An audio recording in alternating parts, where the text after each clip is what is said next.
ಬೆಳಗಾವಿಯಲ್ಲಿ ಕನ್ನಡ ಸಮಾವೇಶ ಮಾಡುವಂಥದ್ದು.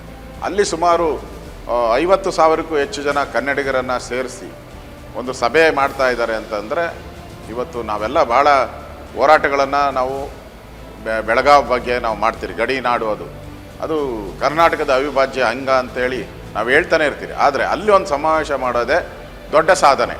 ನಾನು ಸಹ ಆ ಕಾರ್ಯಕ್ರಮಕ್ಕೆ ಅವತ್ತು ನಾನು ಹೋಗಿದ್ದೆ.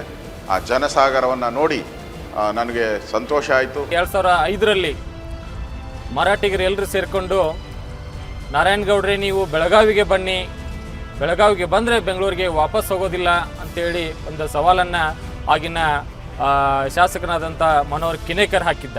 ಅದಕ್ಕೆ ಪ್ರತಿ ಸವಾಲಾಗಿ ಬೆಳಗಾವಿ ಇದು ನನ್ನ ಮನೆ, ಅತಿಥಿಯಾಗಿ ನೀವು ಮರಾಠಿಗರಲ್ಲಿ ಇದ್ದೀರಿ, ಹೊರಗೆ ಹೋಗಬೇಕಾದವರು ನೀವು, ಹೊರತಾಗಿ ನಾನಲ್ಲ. ಬೆಳಗಾವಿಗೆ ಬರಬೇಕಾದ್ರೆ ಯಾವ ದೊನ್ನೆ ನಾಯಕನ ಅಪ್ಪನೆ ಕೂಡ ನನಗೆ ಬೇಕಾಗಿಲ್ಲ ಅಂತ ಹೇಳಿ ಬೆಳಗಾವಿಗೆ ಬಂದು ಲಕ್ಷಾಂತರ ಜನ ಕಾರ್ಯಕರ್ತನ ಕೂಡಿಸಿ ಆ MS ಶಾಸಕನಿಗೆ ಚೆನ್ನಮ್ಮ ವೃತ್ತದಲ್ಲಿ ನಿಂತ್ಕೊಂಡು ಬೆಳಗಾವಿಗೆ ಬಂದಿದ್ದೀನಿ, ನೀನೇನಾದರೂ ಮಾಡ್ಕೊಳ್ಳೋದಿದ್ರೆ ಮಾಡ್ಕೋ, ಈ ಚೆನ್ನಮ್ಮನ ನೆಲದಲ್ಲಿ ನನ್ನ ಪ್ರಾಣ ತ್ಯಾಗಕ್ಕೂ ಸಿದ್ಧ ಅಂತ ಹೇಳಿ ಯಾವಾಗ ನಾರಾಯಣಗೌಡರಲ್ಲಿ ಶಿವಮೊಗ್ಗ ಗರ್ಜನೆಯನ್ನು ಹಾಕಿ ಬಂದ ತಕ್ಷಣ ಏನು ಗಲ್ಲಿಯಲ್ಲಿ ಕದ್ದು ಮುಚ್ಚಿ ಕನ್ನಡ ಬಾವುಟವನ್ನು ಹಾಕಬೇಕಂತ ಪರಿಸ್ಥಿತಿ ಬೆಳಗಾವಿ ನಗರದಲ್ಲಿತ್ತು. ಕರ್ನಾಟಕ ರಕ್ಷಣಾ ವೇದಿಕೆ ಅವತ್ತಿನ ದಿನಗಳಲ್ಲಿ ನಾರಾಯಣಗೌಡರ ಒಂದು ಗರ್ಜನೆಯಿಂದ ಗಲ್ಲಿ ಗಲ್ಲಿಯಲ್ಲೂ ಕೂಡ ಕನ್ನಡ ಬಾವುಟಗಳನ್ನು ರಾಜಾರೋಷವಾಗಿ ಹಾರಿಸುವಂಥ ಕೆಲಸ ಅಲ್ಲಿ ಪ್ರಾರಂಭವಾಯಿತು. ಬೆಳಗಾವಿಯೊಳಗೆ ಕನ್ನಡದ ಮಹಾಪೌರರು ಆಗಬೇಕಾಗಿತ್ತು ಅಂತಂದರೆ ಅದು ಕರ್ನಾಟಕ ರಕ್ಷಣಾ ವೇದಿಕೆಯ ನಾರಾಯಣಗೌಡರೇನೆ ಅದರ ಹಿನ್ನೆಲೆ ಅಂದರೆ ತಪ್ಪಾಗೋದಿಲ್ಲ.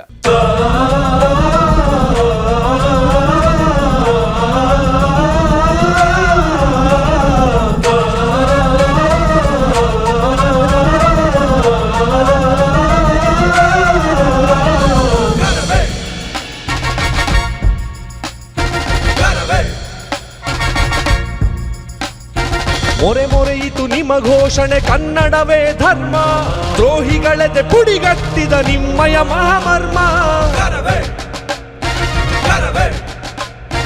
ಎದೆಯುಪ್ಪಿತು ಜಗಮಗಿಸಿತು ಮಿಂಚಿತು ನಗೆ ಮೊಗವು, ಬೆಳ್ಬೆಳಕಿನ ಕರುನಾಡಲಿ ತೇಲಿತು ಯುಗ ಯುಗವು. ಬೆಳಕಾದಿರಿ ಕನಸಾದಿರಿ ಕನ್ನಡಕ್ಕೆ ಉಸಿರಾಗಿ.